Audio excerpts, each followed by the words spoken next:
responsibility to provide our next generation with the guidance, the fortitude, the strength, the community, and knowledge that they need to succeed. We gotta cancel culture, change the way our kids are thinking. Think about the pain and anguish we can save next generation. Break the cycle, no administration, replacing anger with contemplation. Gotta teach them how to use their minds. Remind our kids they born divine. With a right to be, with a right to live, with a right to be exactly.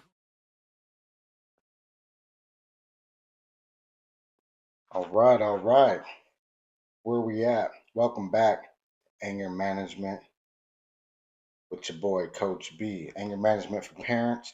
It's Not the Kids, It's You is a book written by Matthew Grand. My goal is one chapter per episode.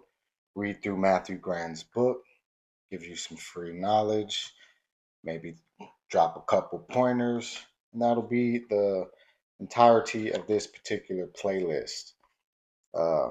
So, without further ado, I believe we will be getting into chapter 4.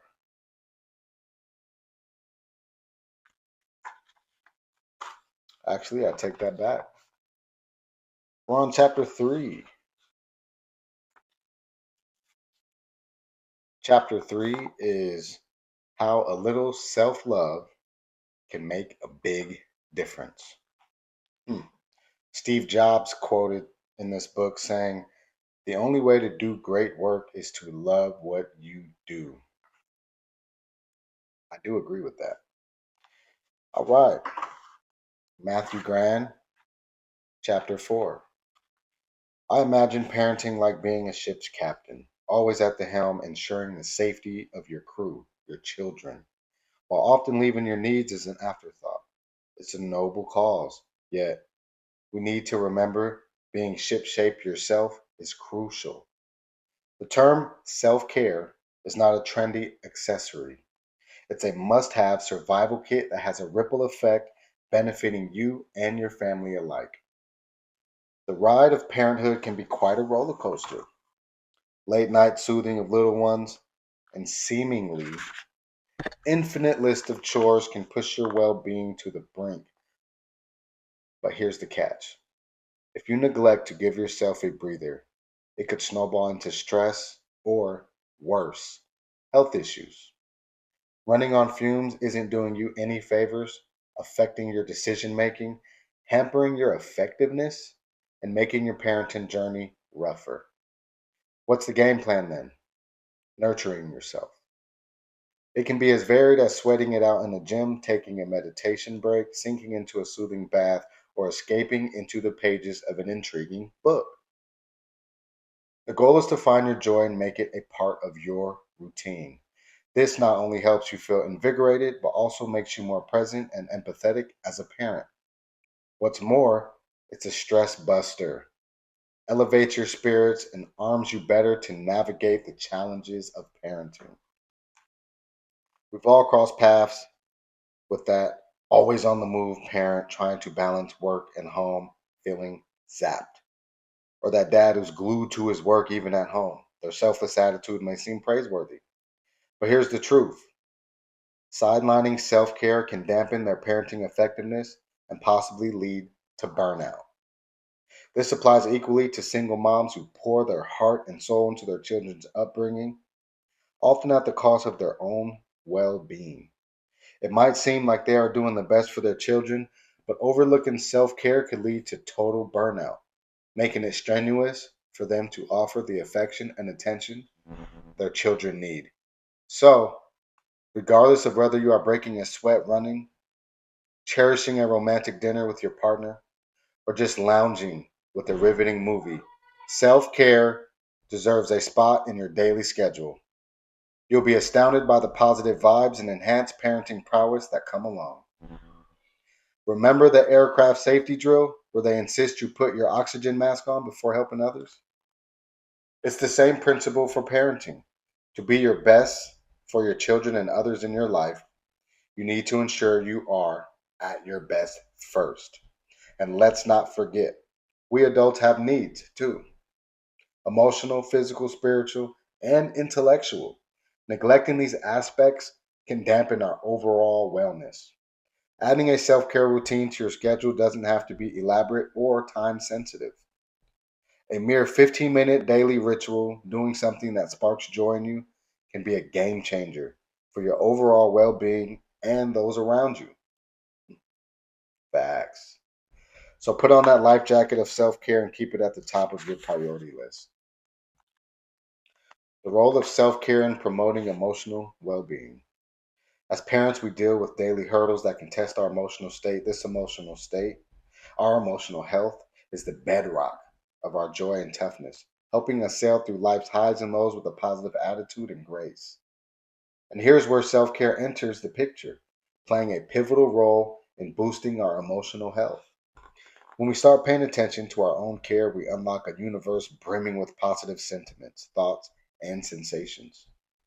The perks are twofold. We feel great at the moment, and it sets a positive tone for our relations with our kids and partners.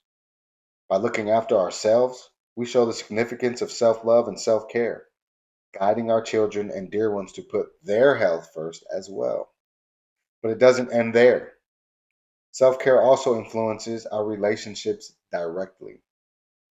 When we're emotionally healthy, we're more tolerant, empathetic, and in the moment, fostering a positive and encouraging space for our families. Our emotional health also equips us better to tackle parenting roadblocks, helping us be the best parents possible. It's time we welcome self care and put it at the top of our list so we feel good and contribute better to the world around us. This becomes more crucial in a society that often pressures us to push our limits to achieve our desires. It's worth noting that working hard is not inherently wrong. However, when we relentlessly push ourselves to the brink of exhaustion, perpetually sacrificing sleep and jeopardizing our well being in the name of hard work, it is then that we must take a step back and reassess our approach. When we promote our emotional well being and strive to enjoy this beautiful game we call life, we will find that raising a happy, loving, and peaceful family is easier. Next, Matthew Grand goes into strategies for prioritizing self care. Making self care a top tier item on your daily agenda is crucial. Efficient time management plays a pivotal role in this process. Initiate by earmarking specific chunks of time for self care activities. These could be a daily meditation routine, a weekly soak in a bubble bath, or a monthly spa visit. These self care appointments should be regarded as significant as any other major meeting or task. Keep them on schedule without fail. It's key to set boundaries and safeguard the time allocated to self care from external disruptions so you can truly benefit from it.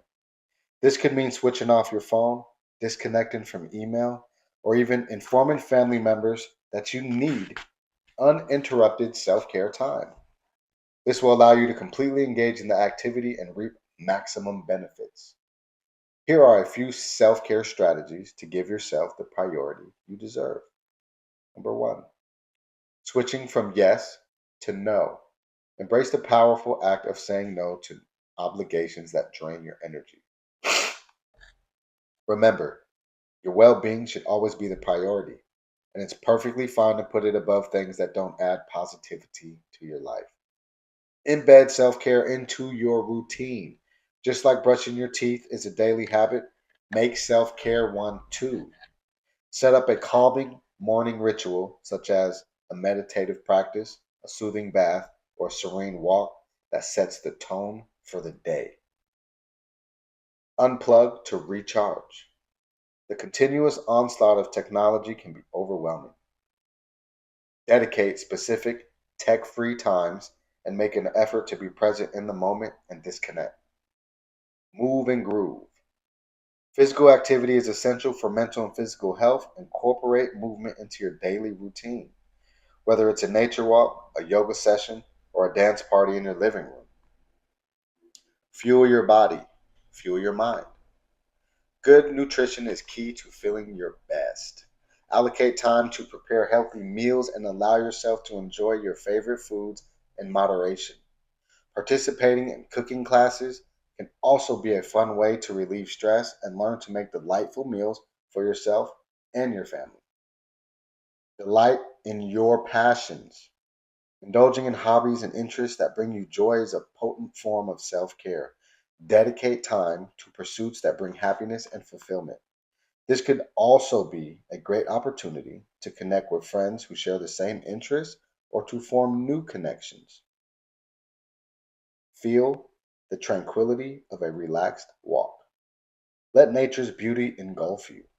As you soak in the sunlight, you'll be gifted with a healthy dose of vitamin D, an essential nutrient that regulates mood levels in your body. Known to uplift moods, vitamin D can ease symptoms of depression and improve your overall sense of well being. Organize a family cooking day where everyone participates in the kitchen. For some peace and quiet, allocate time for meditation or listen to a calming podcast. Take a moment to relax with some yoga or stretching session. Get engrossed in a captivating book or a movie that you've been wanting to watch. Self care is a journey, one that begins with you. It's about accepting yourself, your needs, and your desires and carving out time to recharge. Regular self care practice will give you a boost of positive emotions, physical health, not to mention the benefits of a stress free mind. There are countless strategies to help you achieve this, whether it's mindful practice like meditation and deep breathing, physical exercise to uplift your mood and release endorphins, or simply being kind and gentle with yourself. Every little thing can significantly impact your overall well being. But don't stop here. Dive into activities that enhance your well being, such as spending time in nature to foster a deeper connection with your surroundings. Acknowledging and being grateful for the positive aspects of your life can be transformative. Besides, indulging in activities like getting a massage or treating yourself to a spa day can be truly beneficial. Spending quality time with loved ones, taking rejuvenating naps, or engaging in productive pursuits like setting achievable goals can also be rewarding. Remember, laughter and fun are equally important. The opportunities are endless. The trick is to find what resonates with you and incorporate it into your self care regimen. Your mind, body, and soul will thank you. So, now you understand the importance of self care as a parent and how it can positively impact your relationships and overall well being. But let's be real, parenting isn't always straightforward and it can be tough to navigate the gray areas. That's why in our next chapter, aka the next episode, we tackle common dilemmas of parenting, looking at typical pitfalls and how to navigate them through introspection and continuous learning. That, my friends, completes the chapter of chapter 3, Anger Management for Parenting. It's Not the Kids, It's You, written by Matthew Graham. Um, yeah, what a great read. I'm really enjoying this product. A lot of what he just talked about in this chapter is really something that resonates with me personally. You know, I am a coach. I am a recovery coach. In fact, this week I just did a recovery coach academy. I went in for 2 days, as kind of a guest trainer to a 5 day event. And today, the Thursday, the fifth day of Recovery Coach Academy is kind of a heavier day. It's culture topic. And towards the end of the day, we get into exactly this, a self-care explanation, self-care strategies. And part of my self-care is like I get on Madden and I play franchise mode. And so sometimes I just allocate enough time when I get off work to play one game, do the little drills, do the exercise, play the game in its entirety, and then save my progress, cut it off, and move on. Sometimes I play Tekken with my 7-year old. He's fixated on that game right now. But a lot of these things are necessary because when you have, especially multiple kids, let alone just one, but when you have multiple kids and you have stressors that you're bringing from the workplace and you have all these other factors that are causing insidious little subconscious stresses. You have to be able to tone it all down. You have to be able to block out a lot of different things that will cause you to be reactive and essentially harm your kids. It's a lot easier to snap than it is to consider not snapping, stopping yourself mid thought or mid as the temperature is rising, using authentic curiosity and figuring out like what's going on. Why am I about to snap on my 7-year old? Or why am I about to snap on my 10-year old? How is it that I'm able to go to work all day and not have any anger problems with my boss, right? When we value something more, we have a tendency to suddenly not have an anger problem, right? In my belief, if you had a problem with anger, it wouldn't matter where you are. But the very fact that a lot of people in my experience, and you may experience this as well if you're snapping at home, but you won't snap if you know snapping will cause you your job. Now, your kids could do the same thing your boss did or a customer did if you work in customer service and you're going to snap on them, but you don't snap on that customer because you know you'll lose your job. So think about the consequence in a way that you would have that same self control when it comes to parenting because the damage that you could potentially cause your child using your anger as a weaponized tool in parenting is far more damaging than what you might believe when it comes to like losing your job and have to look for another one. You're talking about damaging a whole child in the present all the way into the future and then them damaging the next child, right? We need to break the cycles of this systemic anger, reactive, disciplinary type of parenting. And self care plays a big role in that because if you're good, you're good. Nothing grows from the outside in, everything grows from the inside out. So you have to take care of yourself. You have to be good to yourself. Plant the seeds of the beautiful things you want in life in yourself. Water that, grow that, and then it will be self evident. And then it will be evident to your kids, and you will be able to model the type of human being you're so frustrated that they aren't becoming or they aren't being for you in the moments that you're having these reactive, angry, back and forth situations. You have to model it because regardless what you say, our kids watch what we do, right? So here's some quick tips. Um, this is straight out of Anger Management Essentials, and this is the teen edition, right? Chill, quick tips to cooling down. We live in a fast paced world. It seems like almost every day a new technology pops up to solve a problem. So it makes sense that when we're in emotional pain, we want it relieved immediately. The quick fix, right? Here are some quick tips to calm you down when you're starting to get vexed. Walk away. When things get heated, leave. Do some self care work. Being around the trigger of your anger will only likely escalate it. Changing the scene interrupts the amygdala's hijacking of the brain and prevents you from making a situation worse. Walking away gives you time to think rationally about what your next move will be. This is when you can use the time, cut on the AC, walk away and start thinking about why you're so up there on the anger scale. Why are you so activated? What is the core issue here, right? You think about that. Number two, and I know this sounds super cliche, count to 10. Counting disrupts emotion. Emotion is managed in the right hemisphere of the brain, while logic is managed in the left hemisphere. Theory originated by Roger W. Sperry. When you count, you engage the left logical side of your brain, and the right emotional side is turned off. The act of counting also shifts your attention away from your angry thoughts and buys you valuable time to cool down before saying or doing something you'll regret. So, again, I say it all the time. Anger management is not about emotional regulation. It's about behavior. You're going to feel anger. That's a given. The level, the intent of that anger is going to vary from person to person, from situation to situation.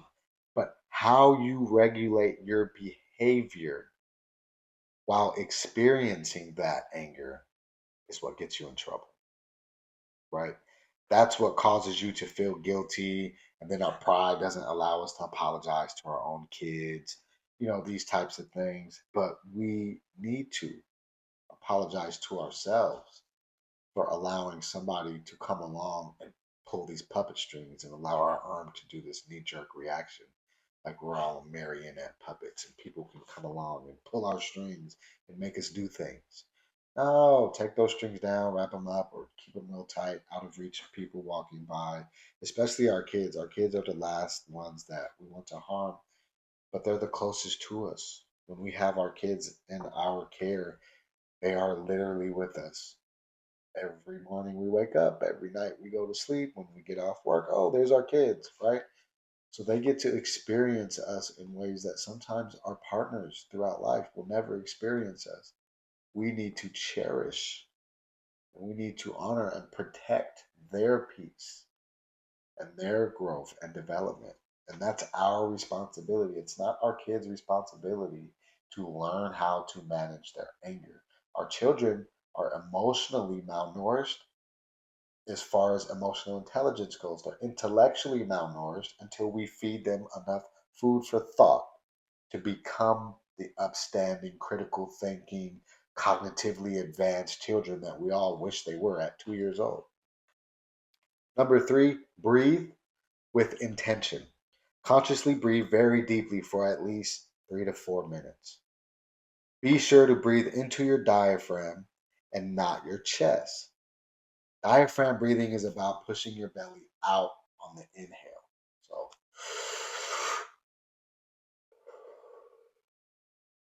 right? Place your hand on your stomach as you breathe. If your stomach moves out and back in each time you take a breath, you're doing it correctly. Your chest shouldn't rise and fall. That's shallow breathing and it actually increases anxiety. An additional tip, count and breathe at the same time. Inhale for a count of 4, stomach out. Exhale for a count of 8, stomach in. This triggers the parasympathetic nervous system, which is responsible for your body's relaxation. This is what anger management is about. It's about managing the levels of the feeling that will enter your body and changing those levels and cooling them down. Number 4 is release tension. Use stress balls to discharge tension. Anger manifests physically, and tension releasing exercises help your body let go of non productive energy. They increase relaxation and decrease the likelihood of angry outbursts. You can be angry inside for a long time, but as long as you are maintaining no outburst, nothing that you're going to regret, nothing that's going to cause damage or harm, then you are working on emotional regulation. But it's behavioral regulation. Regulate your behavior so that you aren't causing damage outside of yourself when you experience anger. Progressive muscle relaxation. Now, this is a technique where you relax your muscles using a two-step process. First, purposefully tense a muscle group for a count of 5, then release it. For example, hands, make fists and pretend that you're squeezing lemons. Squeeze as hard as you can. Don't leave one drop of juice, then release. Neck and shoulders, pretend you're a frightened turtle pulling your head into your shell. Squeeze your shoulders up to your ears, right? As high as you can, then release. Stomach, pretend you're lying on your back and an elephant is about to step on your stomach. Tense your stomach as hard as you can so you don't get squished. Then release.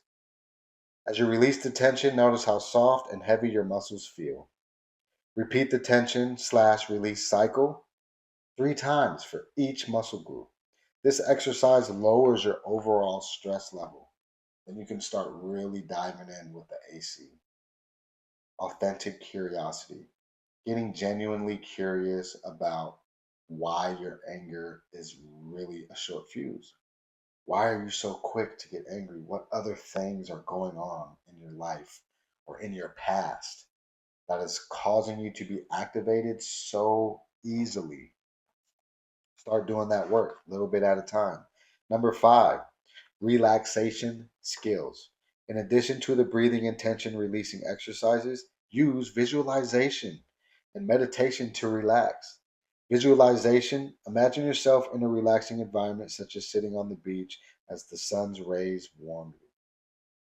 This reminds me of the movie Waterboy, when even though it wasn't really anger, but it was a big emotion, and then he started imagining the baby face on the coach that he was terrified of, and it released all of those big emotions, and he was able to write great plays and stuff. So sometimes it's about visualizing your anger as, give it an identity and separate it from yourself, and then do something to separate it. For me personally, I call my anger the old man, right? And I envision this old creature with big Popeye forearms, and he's just angry all the time. But it's mainly about protection, because my anger was a weaponized protector of me growing up, being angry, being in the gang life, doing those different things, right?